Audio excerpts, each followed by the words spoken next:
welcome to Brandx Reviews. Today I'm going to be talking about the upcoming Joker movie, the standalone, kind of an Elseworld story from the looks of things movie starring Joaquin Phoenix. Now, it's been recently announced that he's going to play the Joker in this.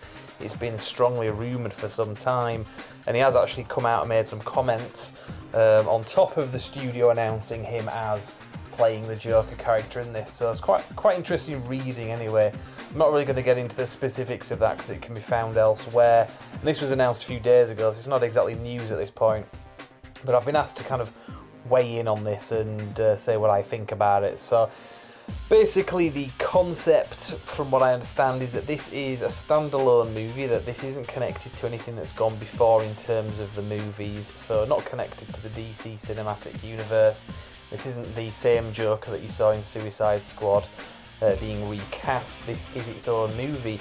The impression that I'm getting is that this isn't going to be any kind of reboot of a franchise. It just is what it is. It's a film.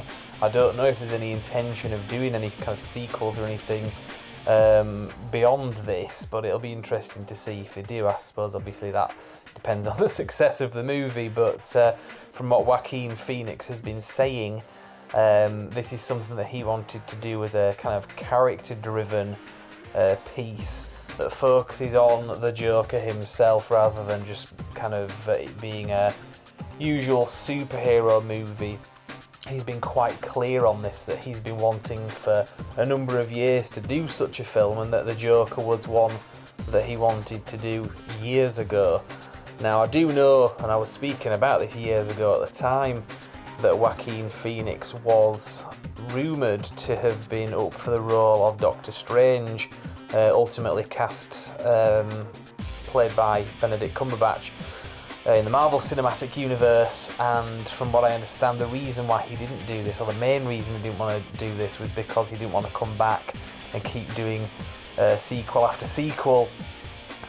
Joaquin Phoenix seems to want to have a bit more range in terms of the kind of characters that he plays, I guess.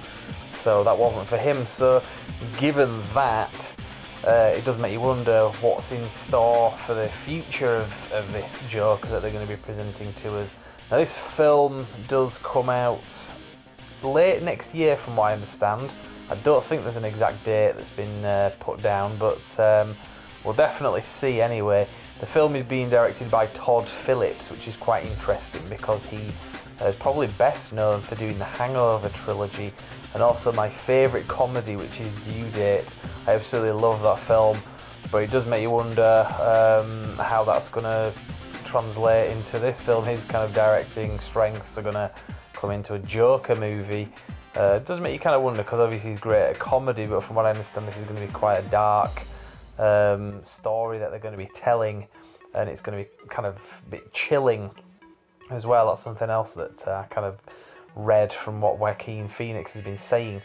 Now, the budget of this movie is, from what I understand, somewhere in the region of $50 million, which is quite small, really, because a lot of superhero movies tend to go into the hundreds of millions. So $50 million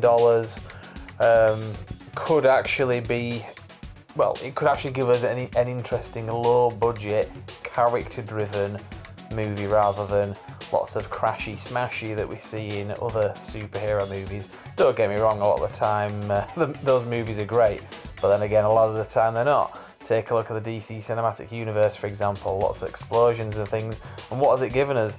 Nothing really. Quite a bland and mediocre franchise, in my opinion, and in the opinion of lots of people as well. Doesn't make it right, but it just makes you kind of think that that's not the be-all and end-all of movies. Big budgets and lots of special effects and explosions are not the be-all and end-all.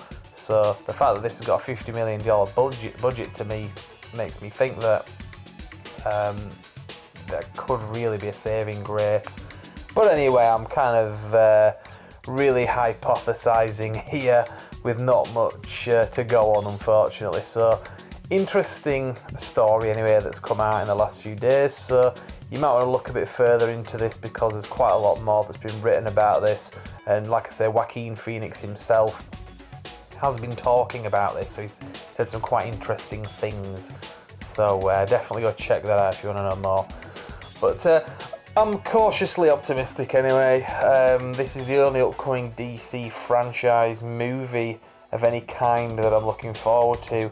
A lot of the, I don't hate DC by any stretch of the imagination. In fact, I think that the DC animated stuff is a lot better than the Marvel animated stuff.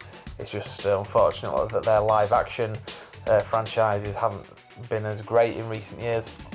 But like I say, we'll see what comes out anyway. Now, I'll pretty much leave it there. You can follow us on Brandix Reviews on YouTube, obviously.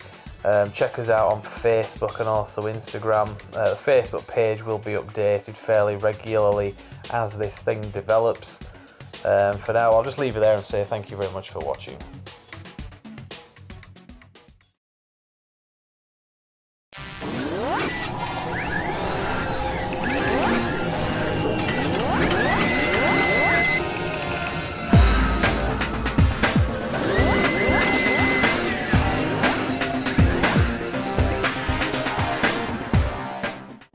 It was a Topher. The Topher is under investigation for stealing the DVDs and selling them to Fusion Games. It has gone all the way to the top. Yes.